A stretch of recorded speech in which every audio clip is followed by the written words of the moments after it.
السلام علیکم۔ صحیح بخاری حدیث نمبر 3۔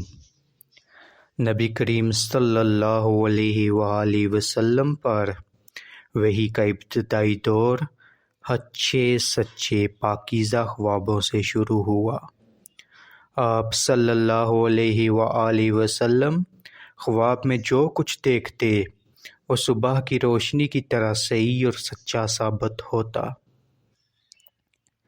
پھر من جانب قدرت آپ صلی اللہ علیہ وآلہ وسلم تنہائی پسند ہو گئے اور آپ نے غار حرا میں خلوت نشینی اختیار فرمائی اور کئی دن اور رات وہاں مسلسل عبادت اور یاد الہی اور ذکر و فکر میں مشغول رہتے۔ جب تک گھر آنے کو دل نہ چاہتا توشہ ہمراہ لیے ہوئے وہاں رہتے۔ توشہ ختم ہونے پر ہی اہلیہ محترمہ خدیجہ رضی اللہ عنہا کے پاس تشریف لاتے اور کچھ توشہ ہمراہ لے کر پھر وہاں جا کر خلوت گزین ہو جاتے۔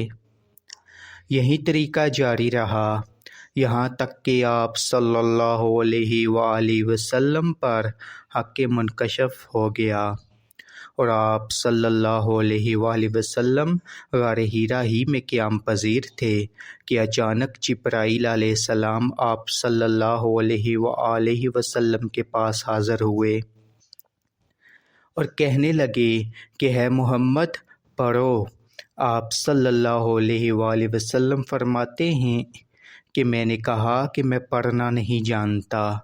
آپ فرماتے ہیں کہ فرشتے نے مجھے پکڑ کر اتنے زور سے بھینچا کہ میری طاقت جواب دے گئی، پھر مجھے چھوڑ کر کہا کہ پڑھو۔ میں نے پھر وہی جواب دیا کہ میں پڑھا ہوا نہیں ہوں۔ اس فرشتے نے مجھ کو نہایت ہی زور سے بھینچا کہ مجھ کو سخت تکلیف محسوس ہوئی، پھر اس نے کہا کہ پڑھو۔ میں نے کہا کہ میں پڑھا ہوا نہیں ہوں۔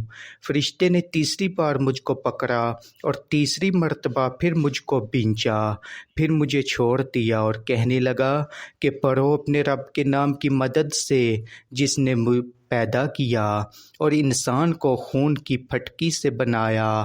پڑھو اور آپ کا رب بہت ہی مہربانیاں کرنے والا ہے۔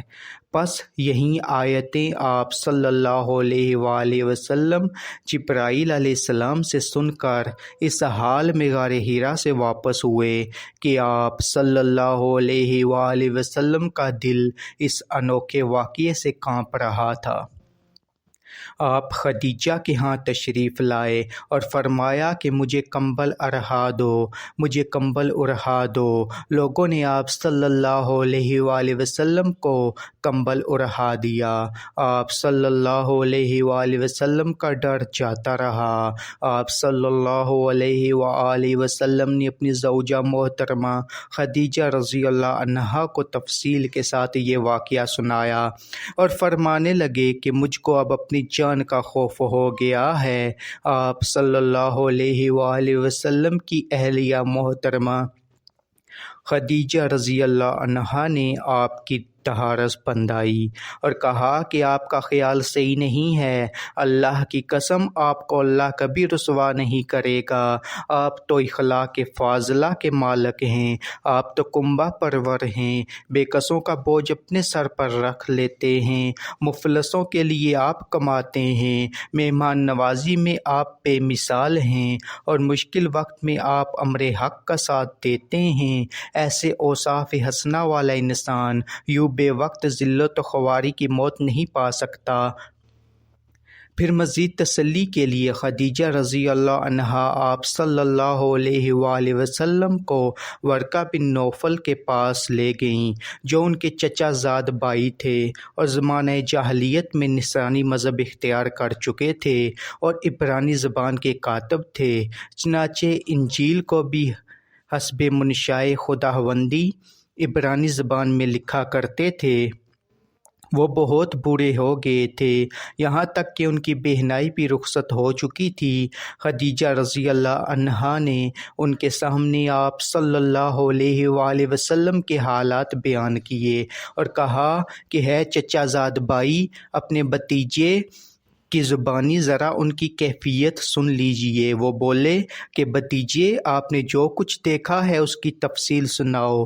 چنانچہ آپ صلی اللہ علیہ وآلہ وسلم نے از اول تا آخر پورا واقعہ سنایا، جسے سن کر ورقہ بے اختیار ہو کر بول اٹھے کہ یہ تو وہی ناموس ہے جسے اللہ نے موسیٰ علیہ السلام پر وحی دے کر بھیجا تھا۔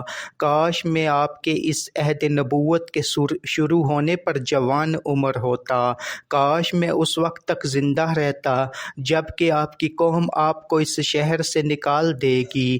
رسول اللہ صلی اللہ علیہ وآلہ وسلم نے یہ سن کر تعجب سے پوچھا کہ کیا وہ لوگ مجھ کو نکال دیں گے؟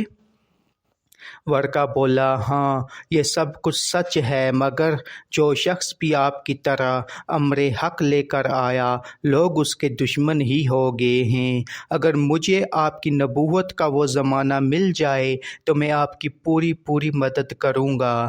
مگر ورقہ کچھ دنوں کے بعد انتقال کر گئے، پھر کچھ عرصہ تک وحی کی آمد موقوف رہی۔ صحیح بخاری کی مزید احادیث سننے کے لیے اور اسلامک ویڈیوز دیکھنے کے لیے ہمارے اس یوٹیوب چینل کو سبسکرائب کریں اور ویڈیو کو لائک کریں۔ جزاک اللہ۔